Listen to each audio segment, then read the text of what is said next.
Emotionally বলতে চাই যে মানে আমি খুবই happy. Rasel well done man. অসাধারণ, অডিয়েন্স এত ভালোভাবে এঙ্গেজ হয়েছে, আমরা আসলে খুবই খুবই অভিভূত, স্পিচলেস। খুব এক্সপিরিয়েন্সটা ভালো ছিল, কারণ হচ্ছে আমিও দেখলাম হলে বসে যে সবাই খুব পজিটিভলি নিচ্ছে এবং সবাই আসলে একটা সময় আমার কাছে মনে হয়েছে যে নন্দিনীর সাথে একদম পুরো এঙ্গেজড হয়ে গেছে। সো এক্সপিরিয়েন্সটা অবশ্যই খুবই ভালো। নন্দিনী আসলে একটা, এটা আমার আবেগ হলো নাজিরা মৌ, সত্যি কথা যেটা, ওকে আমি অনেক পছন্দ করি রিয়েলি। আর ওর প্রথম ছবি, সো আমি অবশ্যই আসবো।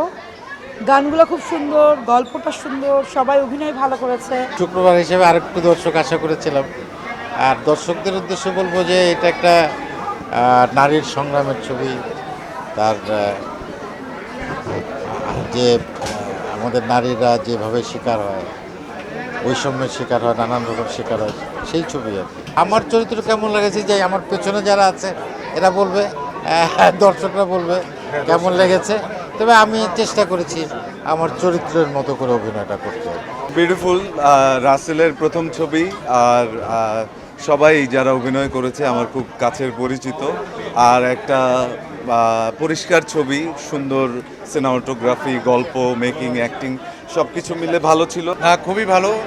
এবং গল্পটা তো একটা নারীর জীবন যুদ্ধের গল্প, এবং এটা আমাদের সমাজে অহরহ ঘটে, কিন্তু সেটাকে খুব সিনেম্যাটিক ওয়েতে প্রেজেন্টেশনটা খুবই ভালো লেগেছে।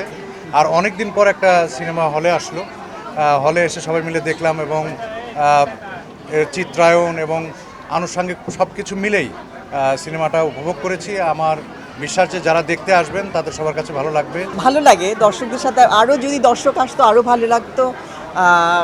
এটা অন্যরকম একটা যে নিজের অভিনয় বড় পর্দায় দেখছি, সবসময় ভালো লাগে। বাউ ভাই তো অলওয়েজ ইজ ব্রিলিয়ান্ট অ্যাক্টর, আর মৌ আপুর যেহেতু ফার্স্ট মুভি, সো সেই হিসাবে অবশ্যই খুব ভালো করেছে। গল্প ওয়াজ ভেরি ইমোশনাল, এবং আমাদের সমাজে হয়তো এরকম ঘটনা ঘটে, সেটা নিয়ে করা। হ্যাঁ, ভালোই লেগেছে। নায়িকা নতুন হিসেবে ভালো করেছে। অসাধারণ, সবাই যারা অভিনয় করছে, নন্দিনীর ক্যারেক্টার তো অসাধারণ ছিল, তার সাথে যারা সাপোর্টিং দিয়েছে অসাধারণ। হার্ট টাচিং স্টোরি, ফ্যামিলি নিয়ে দেখার মতো। ভালো লেগেছে, একটু অন্যরকম ছিল, এই জন্য আমার বেটার লেগেছে। আমার কাছে নায়িকার অভিনয়টা ভালো। আমার কাছে সবচেয়ে ভালো লেগেছে কাহিনীটা, চমৎকার একটা ভিন্ন ধরনের একটা কাহিনী, আর চিত্রনাট্য অনেক ভালো ছিল। সিঙ্গার যে গান গেয়েছে, মেয়ের গলা চমৎকার ছিল। অসাধারণ একটা সিনেমা, সবাই দেখবেন, অসাধারণ। Thank you so much. It was really good. সবাইকে বলবো এসে দেখতে।